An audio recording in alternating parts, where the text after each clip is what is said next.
Thank you, Yanis, for introduction and the great show. So we'll certainly call you next time to do the same stuff. So the topic today is storing payment cards in a public cloud. Is it a good thing or not?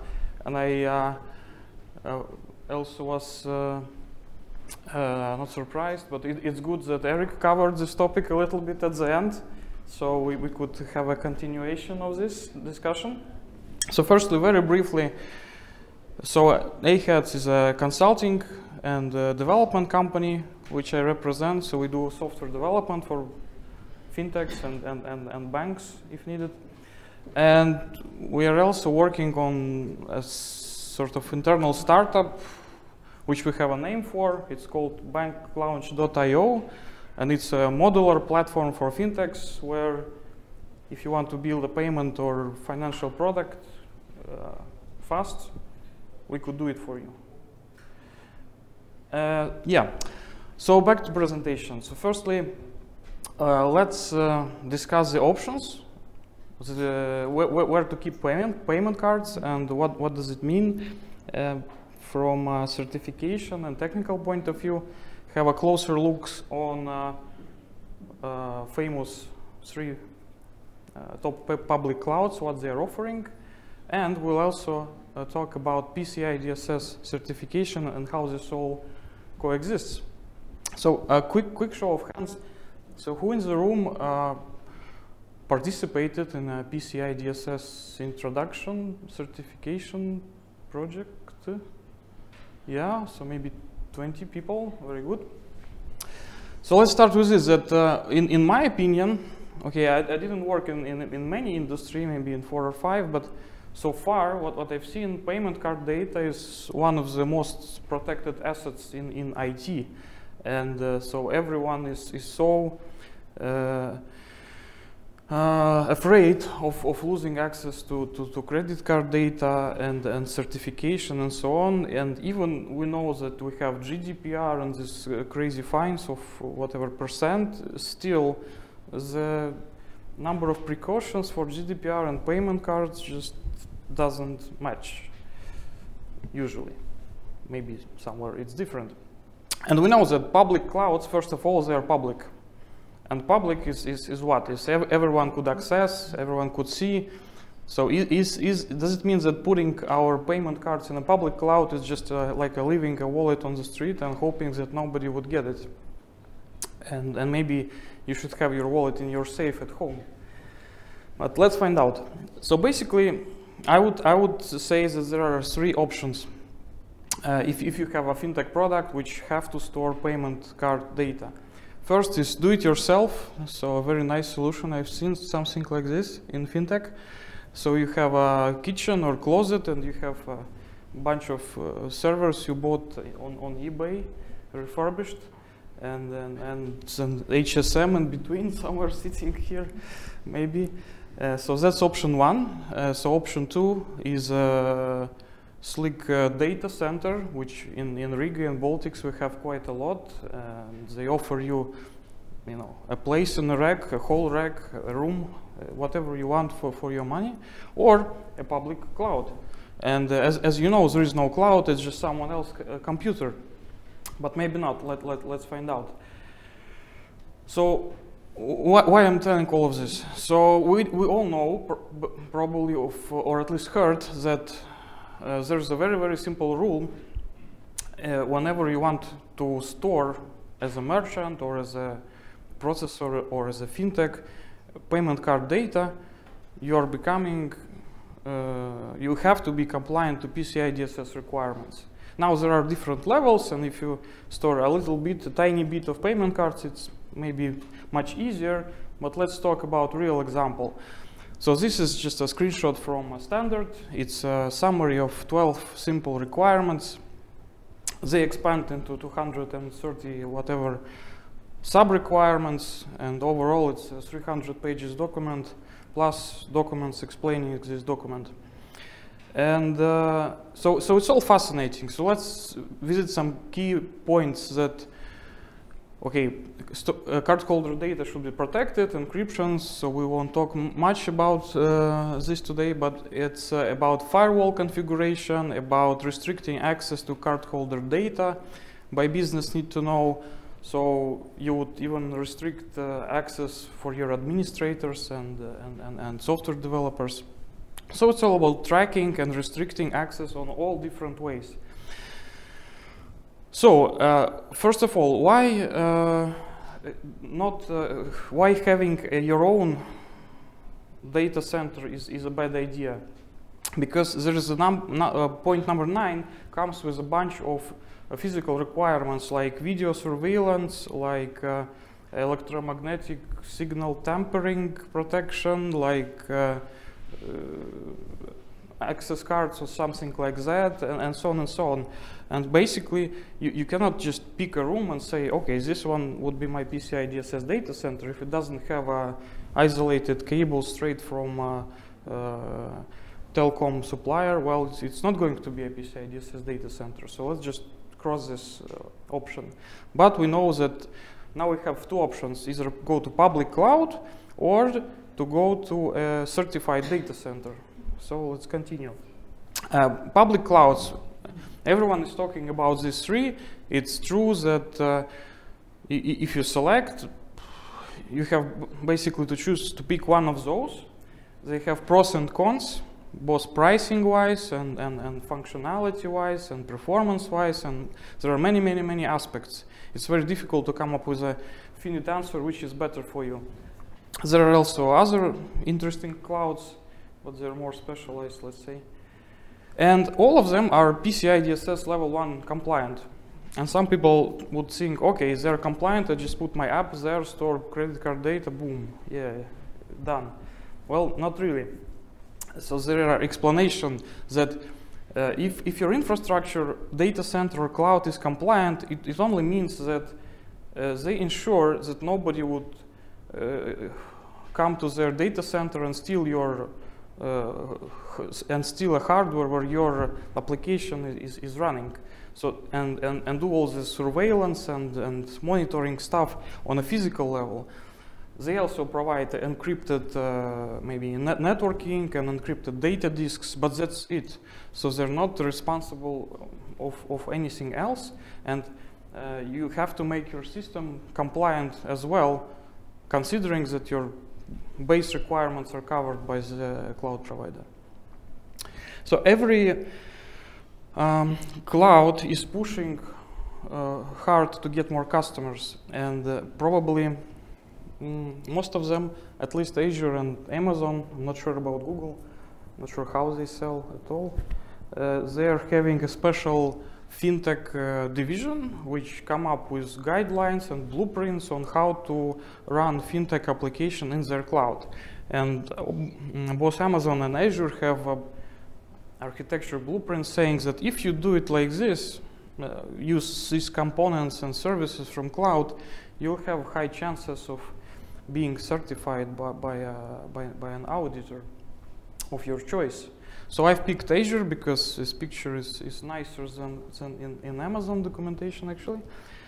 And so what we see here is, yeah, okay, so we have a firewall, we have a TLS and some Bastion host for admin, which is actually questionable idea. And then we have our application inside and database provided by cloud and some additional services like Key Vault, Active Directory, and so on. So there's a bunch of stuff. It's pretty complex. So if you would run a web shop, you would not need half of these components, or maybe 2/3. So it would be like a database, web app, and maybe gateway. Boom, yeah. So you have a web shop, internet shop, and you could do e-commerce. So everything else is not really needed.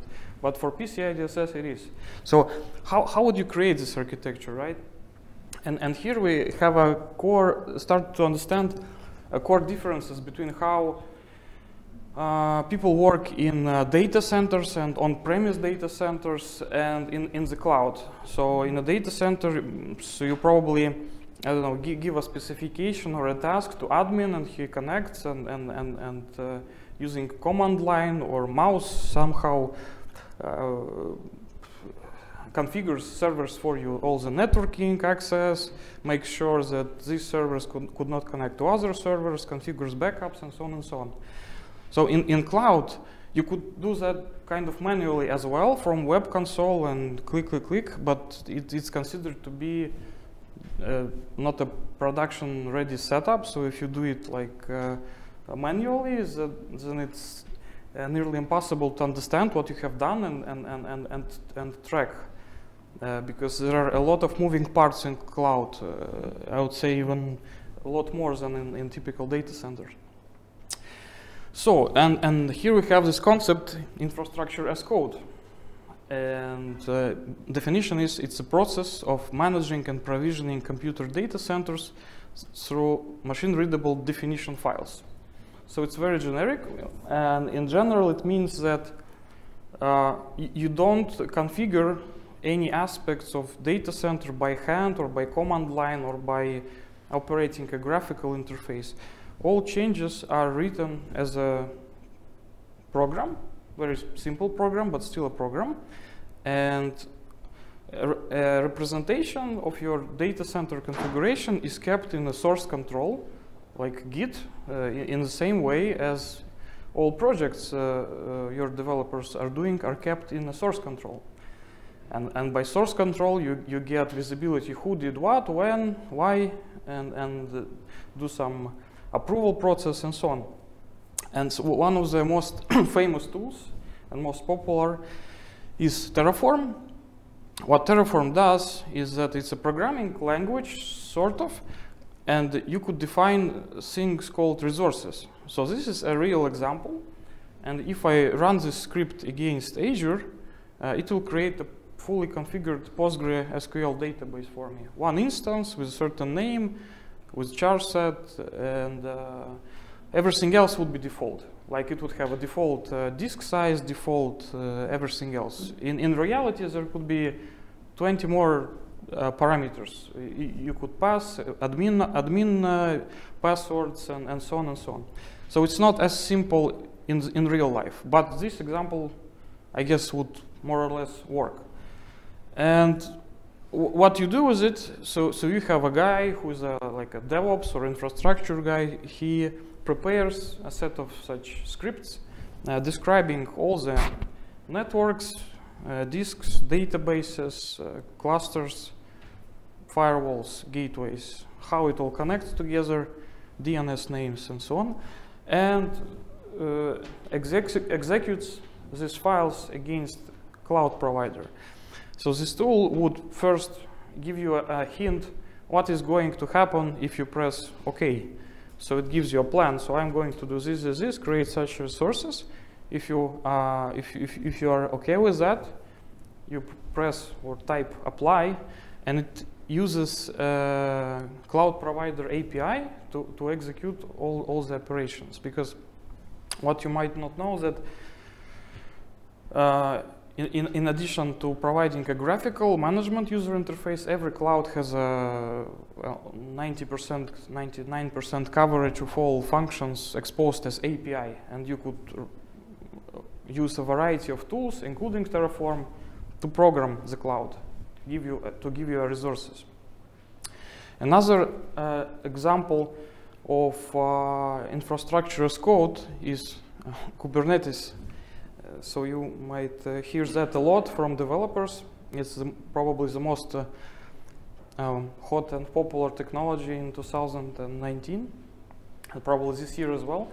So it's a container orchestration system for automating application deployment, scaling, and management. So it supports something called microservice or cloud native architecture. It promises to give you scalability and reliability in a way that if you deploy an application without it, it's just one application. If it crashes, it crashes. If it's being overloaded, it crashes. But Kubernetes promises to track how many users your application has, and if it sees that CPU usage level or memory level is close to being on the edge, then it will spin up new instances of same application, and you would survive a high load or some DDoS attack situation, or you would save money because there would be as few instances of your application as needed at the moment. And Kubernetes is a sort of open standard which runs on every major cloud, even on Alibaba cloud. And so Kubernetes was made to run containers. And containers are like virtual machines, but they're lightweight virtual machines. And there's technical explanations that they're using the same OS kernel, but that's maybe too techy. But in a nutshell, if you have a typical virtual machine, it's like a snapshot of operating system, which is coming with all drivers and libraries of this operating system. But container is just one process, like one web server, one application, one script, one database. So they are very single-purposed. And all containers are being built before they are executed. So it's not an unusual case in the old world, like with virtual machines or with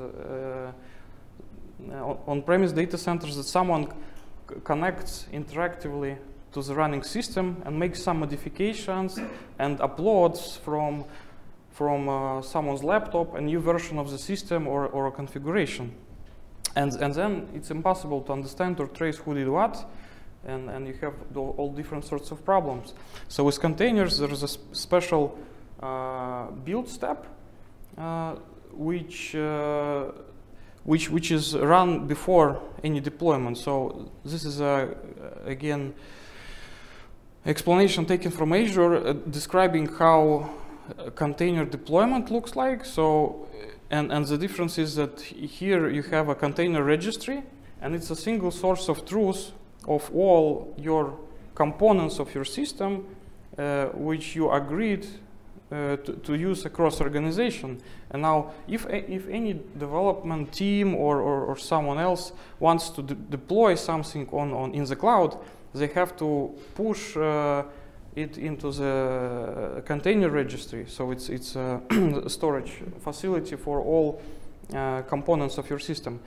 And then, because if you have this intermediate storage, it's possible to sign it. So if someone doesn't have a certificate, they cannot alter your application and pretend that it's a valid part of application and put some malware inside. So there could be a signing process, an approval process, etc., etc.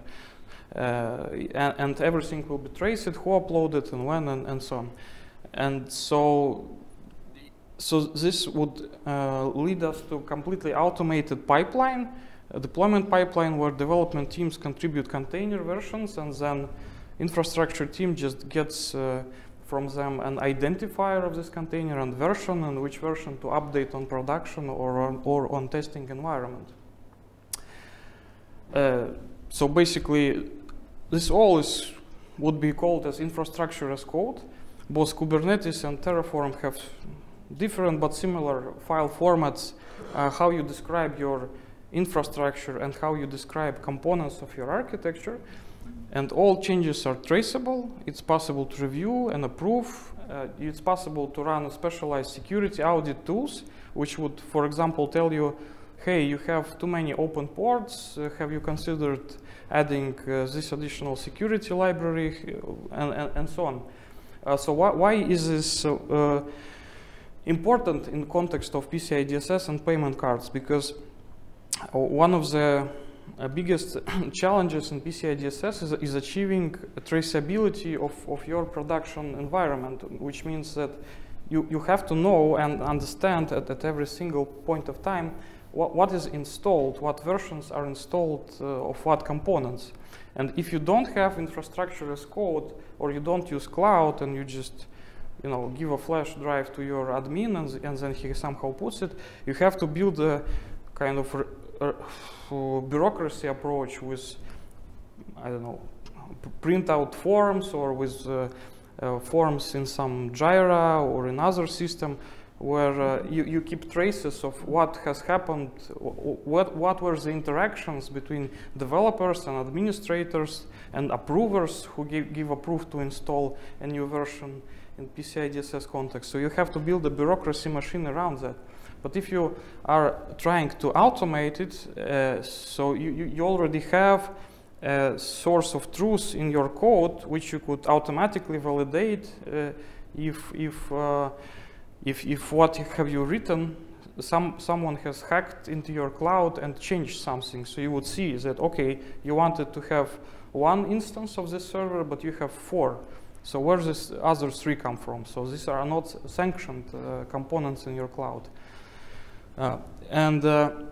In addition to that, it's not a good idea to think of a cloud as someone else's computer right now, because in addition to giving you a computational capacity, and of course they could spin up virtual machines for your systems in the same way as classical data centers, clouds are working constantly on additional value-added offerings, including APIs and management tools which could be successfully used in PCI DSS audit, like access management. So all of 3 have different tools for sophisticated access management scenarios. Like in Amazon, you have identity and access management and Active Directory and so forth. And you could do tricks like auditing who did what. So every modification to your cloud infrastructure would be tracked, logged, and you could have alerts if some sorts of modifications are being done in the cloud automatically. So your security guy could see how someone is spinning up new resources on test or production environment and react accordingly. You could set up 2-factor authentication, password policies, timeouts, granular access rights, and so forth. And all of that are components which you would need to fulfill the full checklist of PCI DSS. And if you don't have a cloud, you have simple virtual machines on a data center, I guess you would have to install some paid software or do a lot of investigations how to do it on bare OS, which I believe is quite tricky. And even more compliance-related features. So all of the clouds nowadays have their analog to, not an analog, well, they do have offering where you could rent different sorts of HSMs with different levels of protection even. So there are, on some clouds, there are 2 types of HSMs. One is like key management sort of solution, and another one is hardcore encryption. And firewalls, lots of log management, auditing, network policies, and so forth. So what I'm saying again is, if you don't use cloud, you have to invent how to solve all these problems. So how to do identity management, have different log management solutions, auditing software, and so on.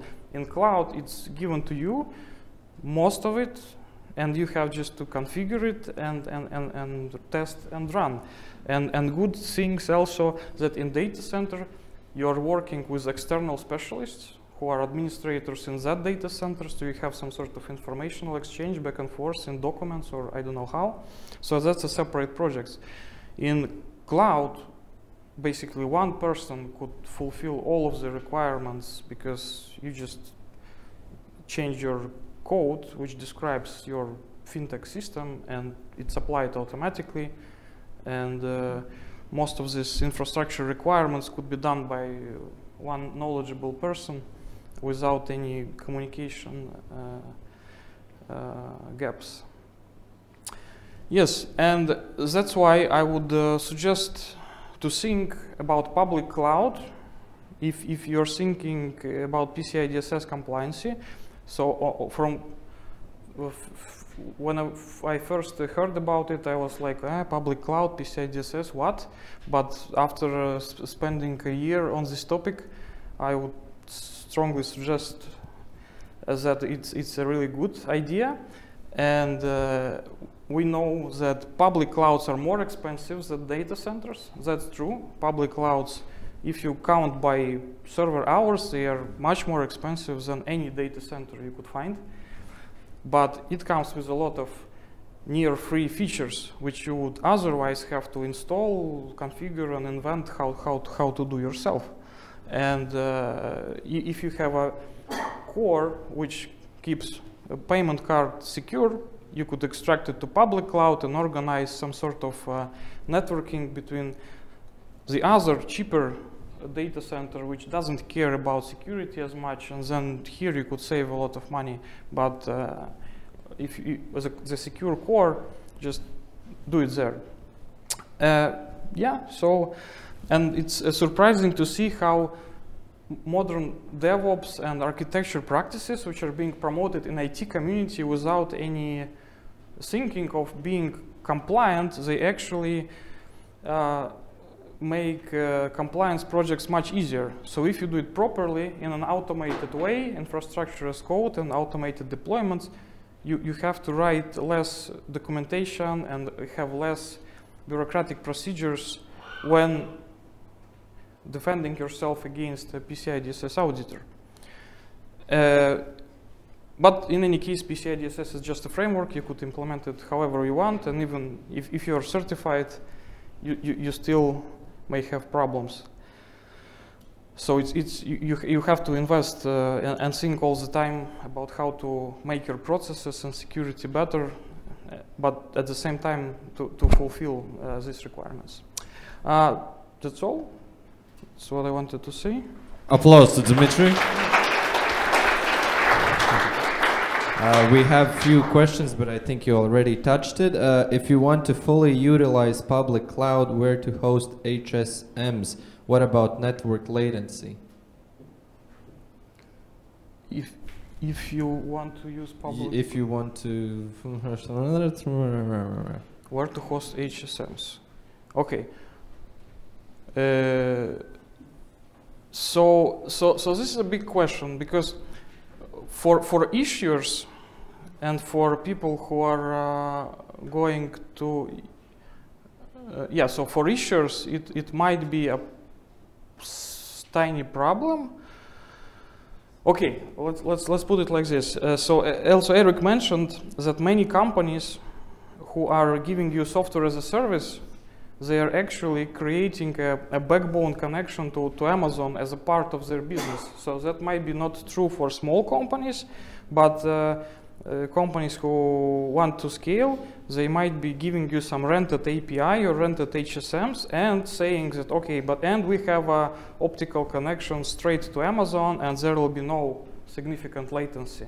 That's one. And second, if you are not an issuer, there is not a problem of using a cloud-based HSM, which fulfills all the requirements of PCI DSS. If the requirement is just to protect and encrypt, cloud HSMs are enough. If the requirement is to issue cards, there are some tricks associated. Okay. Two more questions, because we've sort of run out of time. I also want to remind, if your question isn't asked, you can later find Dmitry somewhere in this world and ask him the question personally, or via email, or via Snapchat, TikTok, Instagram, LinkedIn. Yeah, okay. Are there any plug-and-play solutions like PCI DSS, pre-compliant containers databases with simple APIs? There's the question as well, if you like. Ooh.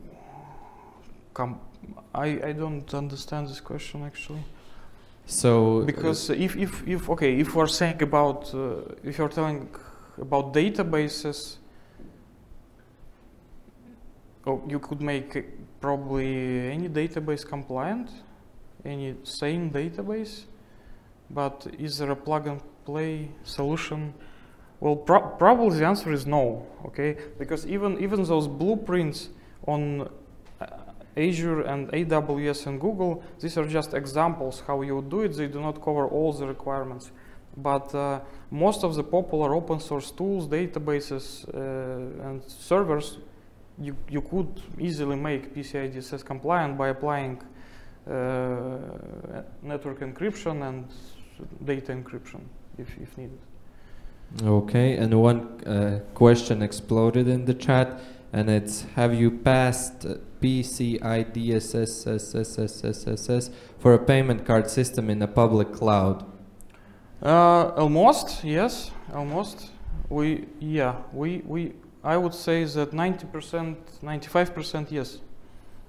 And I also know and talked about other companies who already did it in a similar way.